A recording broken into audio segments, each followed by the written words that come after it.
Halo semuanya, perkenalkan kami dari kelompok 4 akan membahas mengenai sistem reproduksi manusia.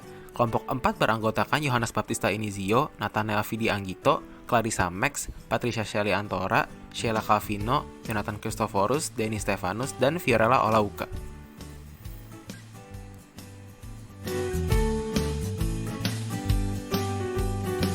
Salah satu ciri makhluk hidup ialah kemampuan untuk memperbanyak jenisnya. Pada manusia, untuk menghasilkan keturunan yang baru diawali dengan fertilisasi, sehingga dengan demikian reproduksi pada manusia dilakukan dengan cara generatif atau seksual. Proses reproduksi meliputi seksual, pembentukan gamet yaitu spermatozoa dan ovum, serta fertilisasi yaitu penyatuan gamet. Organ reproduksi laki-laki dibagi menjadi dua, yaitu internal dan eksternal. Pada internal terdapat testis, kelenjar kelamin, dan saluran reproduksi. Pada kelenjar kelamin dibagi menjadi tiga, yaitu vesicula seminalis, kelenjar Cowper, kelenjar prostat.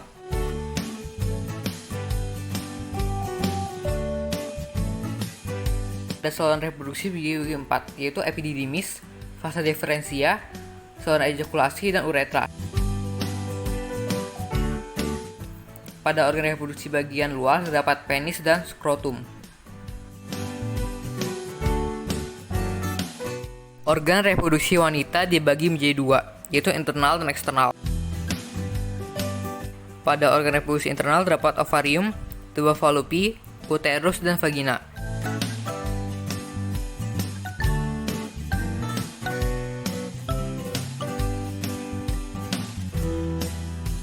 Sedangkan untuk organ reproduksi eksternal pada wanita atau yang disebut dengan vulva terdiri dari labia mayora, mos pubis, labia minora, organ klitoris, orificium uretra, dan himen atau disebut dengan selaput darah.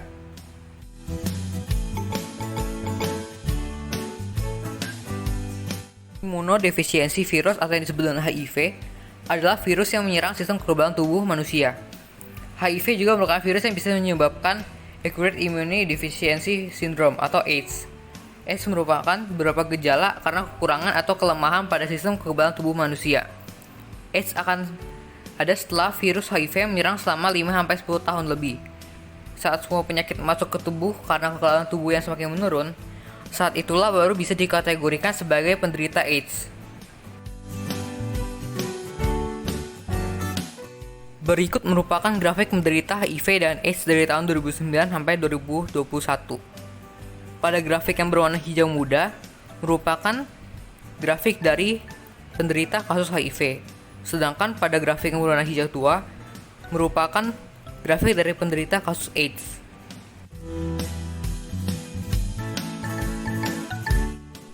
Dalam jurnal Emerging Infectious Disease pada tahun 2016 menyatakan bahwa virus dapat ditularkan melalui air mani. Salah satu virus yang dapat ditularkan melalui air mani adalah virus HIV. Penularan terbesar dari virus HIV adalah dengan melakukan hubungan seksual. Saat itu terjadi, cairan tubuh orang akan masuk ke tubuh pasangannya. Saat cairan tubuh itu masuk, penularan HIV juga terjadi. Resikonya akan semakin besar apabila hubungan seksual dilakukan saat masa menstruasi. Penyebab penyakit HIV dan AIDS pertama karena virus masuk pada tubuh dan menghancurkan sel CD4, bagian dari sel darah putih yang berfungsi untuk melawan infeksi. Setelah itu, sel CD4 yang ada pada tubuh semakin lama semakin sedikit. Jadinya, tubuh akan semakin lemah dan tidak bisa melawan penyakit lainnya. Ketika infeksi HIV tidak segera ditangani dengan baik, maka hal ini dapat menyebabkan muncul penyakit yang lebih serius, yaitu AIDS. AIDS merupakan tahap akhir dari terjadinya infeksi virus HIV. Tahap ini menandakan bahwa sistem kekebalan tubuh sudah sepenuhnya hilang. Cara penularan HIV dan AIDS yaitu dengan melalui hubungan seks. Infeksi HIV dapat terjadi karena melakukan hubungan seksual, termasuk seks oral. Yang kedua, dengan menggunakan jarum suntik yang sama dengan penderita HIV. Yang ketiga, yaitu mendapatkan transfusi darah dari penderita HIV. Jadi, sebelum melakukan transfusi darah, kita harus berhati-hati.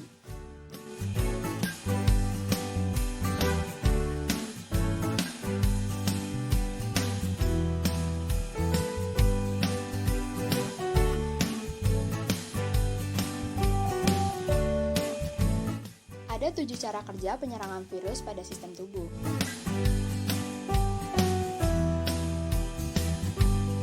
Pertama, binding. Pada tahap ini, virus akan dengan mudah menempel sendiri pada permukaan sel CD4. Hal ini bisa lantaran virus HIV juga memiliki protein, sehingga sel T dengan mudah menerima virus HIV untuk masuk ke dalam selnya. Yang kedua ada fusion. Di tahap ini, virus HIV akan dengan mudah bergabung dengan membran sel CD4. Hal ini karena virus HIV berusaha menduplikasi gen yang dimiliki oleh manusia. Yang ketiga ada reverse transcription. Virus HIV juga memiliki gen RNA dan berusaha menduplikasi gen DNA yang dimiliki oleh manusia. Pada proses ini akan memungkinkan virus HIV memasuki inti sel T dan bergabung dengan materi genetik selnya. Yang keempat ada integration. Pada tahap ini, virus HIV akan melepaskan dan memasukkan DNA HIV ke dalam sel inang. Tanpa disadari, saat sel berusaha memproduksi protein baru, sel tersebut akan menghasilkan dan membuat sel HIV yang baru. Replication. Usai virus HIV menjadi bagian dari sel darah putih atau limfosit, maka virus tersebut akan memanfaatkan sel T sebagai alat untuk memproduksi lebih banyak lagi virus HIV. Selanjutnya ada assembly. Pada tahap ini, virus HIV yang tanpa disadari telah diproduksi oleh sel CD4 akan pindah ke permukaan sel. Mereka kemudian berkumpul dengan berbagai virus lainnya yang belum matang atau masih dalam proses pertumbuhan. Ingat, virus HIV yang bisa menyerang sel tubuh lainnya adalah virus yang sudah dewasa. Yang terakhir yaitu budding. Virus ini akan melepaskan enzim yang dimiliki virus HIV.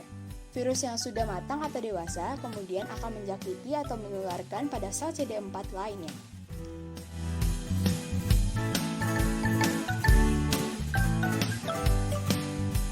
Gejala-gejala yang dirasakan oleh pengidap HIV atau AIDS yang pertama adalah kehilangan berat badan yang drastis, yang kedua diare yang berkelanjutan, yang ketiga pembengkakan pada leher dan atau ketiak, dan yang keempat adalah batuk terus-menerus.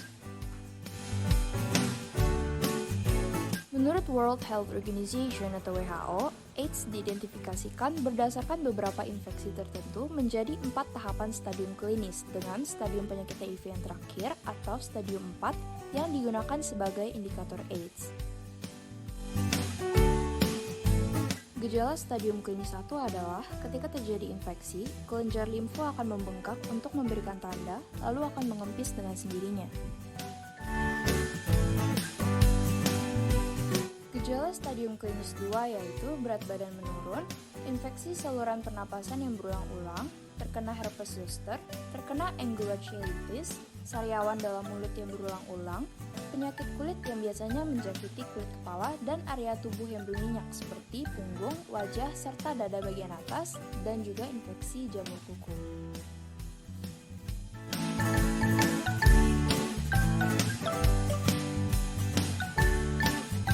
Gejala stadium klinis 3 yaitu yang pertama, demam lebih dari 37,5 derajat yang berkepanjangan tanpa sebab yang jelas selama lebih dari 1 bulan.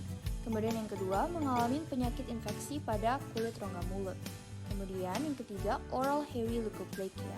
Yang keempat, terkena penyakit tuberkulosis paru. Yang kelima, infeksi bakteri berat seperti infeksi tulang atau sendi, meningitis atau bakteriemia. Kemudian yang keenam, gingivitis atau periodontitis. Yang ketujuh, anemia. Dan yang kedelapan adalah neutropenia atau penurunan jumlah neutrofil. Gejala dari stadium klinis 4 yaitu yang pertama adalah HIV wasting syndrome, yang kedua adalah pneumocystis pneumonia atau PCP, yang ketiga adalah pneumonia atau paru-paru basah yang berulang, yang keempat adalah infeksi herpes simplex kronis yang menyebabkan kulit melepuh selama lebih dari 1 bulan. Yang kelima adalah kandidiasis esophagus atau sariawan, yang keenam adalah terkena tuberkulosis ekstraparu, yang ketujuh adalah sarkoma kaposi atau tumor, dan yang kedelapan adalah infeksi cytomegalovirus atau CMV yang menyerupai virus herpes. Pengobatan HIV atau AIDS digunakan terapi obat antiretroviral atau yang disebut dengan ARV atau ART yang dilakukan untuk memperlambat perkembangan virus HIV.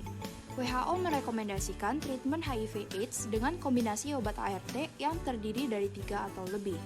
Obat ART memiliki beberapa golongan yang memiliki beberapa jenis yang dapat digunakan dalam pengobatan HIV. obat dolutegravir atau DTG menjadi salah satu obat ART yang paling banyak digunakan karena kemanjurannya yang tinggi dan dikombinasikan dengan dosis yang mudah digunakan, tingginya hambatan terhadap resistensi, dan mengurangi transmisi penularan HIV dibandingkan dengan regimen yang lain. Kombinasi berbasis DTG memiliki dosis yang rendah evavirens dan telah dipertimbangkan sebagai pengobatan lini pertama untuk HIV. Cara kerja dari DTG adalah menghambat enzim integrase yang menghambat perkembangbiakan virus. Berikut adalah gabungan terapi obat antiretroviral yang dianjurkan. Berikut adalah panduan obat antiretroviral yang tidak dianjurkan.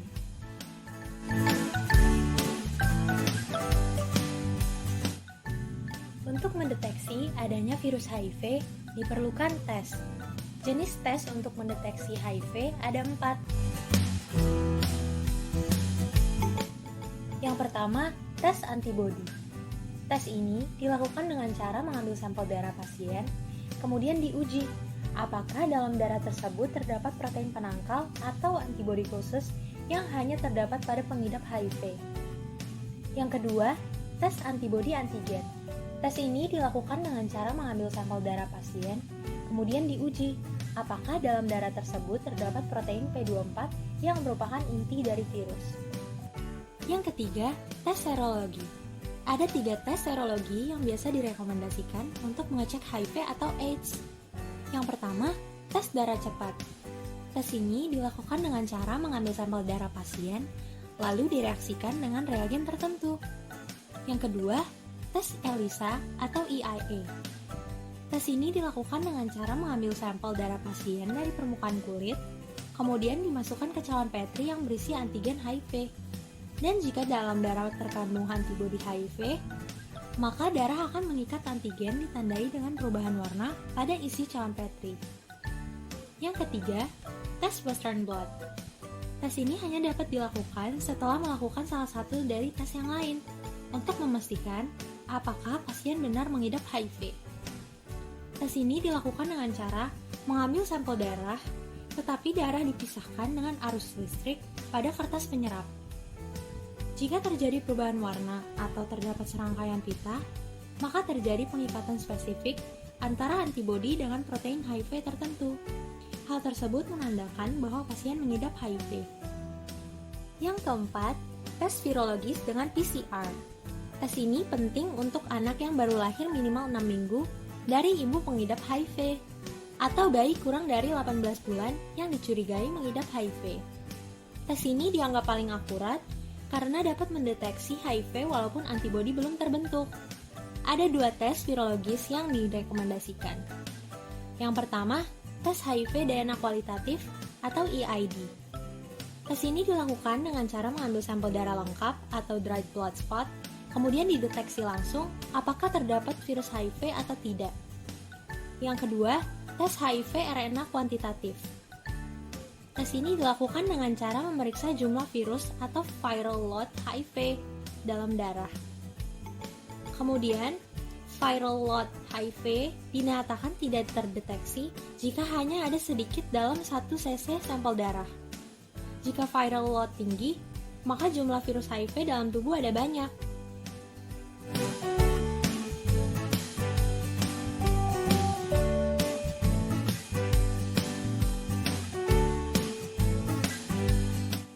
Setelah melakukan tes tersebut, ada beberapa hasil yang dapat ditunjukkan. Yang pertama, positif. Hasil positif menunjukkan bahwa antibodi terdeteksi pada tes. Yang kedua, hasil negatif. Menunjukkan bahwa antibodi tidak terdeteksi pada tes. Yang ketiga, reaktif. Hasil tes reaktif berarti perlu dilakukan tes tambahan untuk memastikan bahwa pasien benar-benar terinfeksi HIV. Yang terakhir, tidak akurat. Hasil tes tidak akurat berarti hasil dari tes HIV menunjukkan hasil yang keliru. Bisa jadi positif palsu atau negatif palsu. Maka perlu dilakukan pemeriksaan ulang.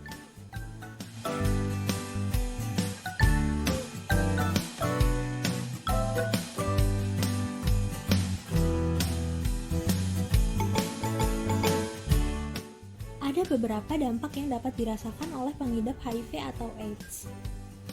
Untuk dampak fisiknya, yang pertama, sistem imun menurun, sehingga tubuh lebih rentan terhadap infeksi oportunistik. Yang kedua, meningkatkan resiko tuberkulosis, hipertensi arteri paru, salesma, influenza, dan pneumonia. Yang ketiga, memicu terbentuknya sel kanker. Yang keempat, masalah pada pencernaan, sehingga menyebabkan nafsu makan menurun. Yang kelima, lebih rentan terhadap virus lain seperti herpes, radang esofagus, dan oral hairy leukoplakia.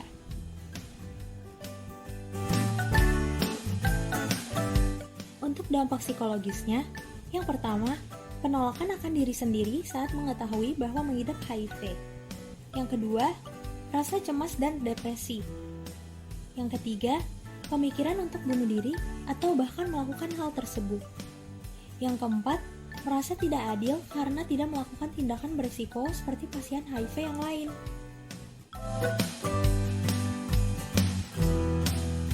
Tapi tenang saja, HIV dan AIDS dapat kita cegah dengan melakukan hal-hal berikut. Yang pertama, tidak melakukan seks bebas.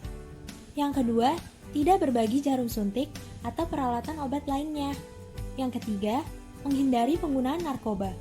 Yang keempat, ibu hamil yang positif HIV melakukan konsultasi untuk pencegahan penularan terhadap anak yang dikandung.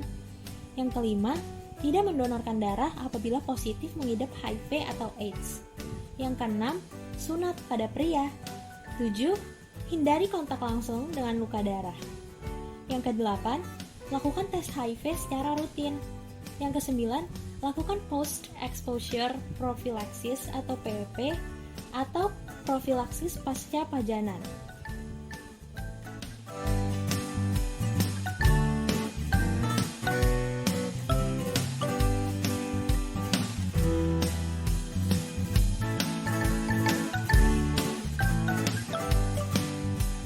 Dengan banyaknya informasi yang telah kami sampaikan, yuk kita lawan HIV atau AIDS. Dengan slogan, lawan. L. Lakukan pencegahan HIV atau AIDS. A. Amati sekitarmu. W. Waspada akan penularan HIV atau AIDS. A. Ajarkan orang terdekatmu mengenai HIV atau AIDS. N. No more HIV or AIDS cases.